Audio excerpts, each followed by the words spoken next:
So yun guys, so nasa Pure Gold kami nito, no? Dito sa Lawag. Namimili kami ng mga kailanganin namin sa bahay. And bigla akong natae. Ay, hindi naman sa natae.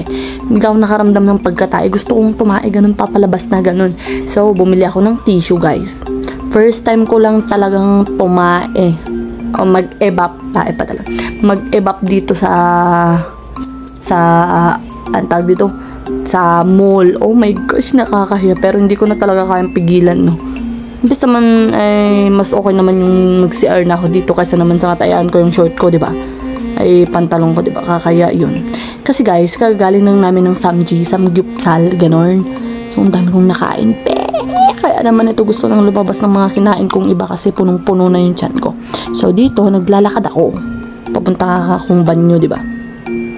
Sana nga at meron pa akong ano dito. So, ayun, nasa CR na ako. Ito. As you can see naman, di ba, nakaupo ako. Kailangan ko pa bang ipakita? Wait lang, sige, ipapakita ko. Wait lang dyan, ha.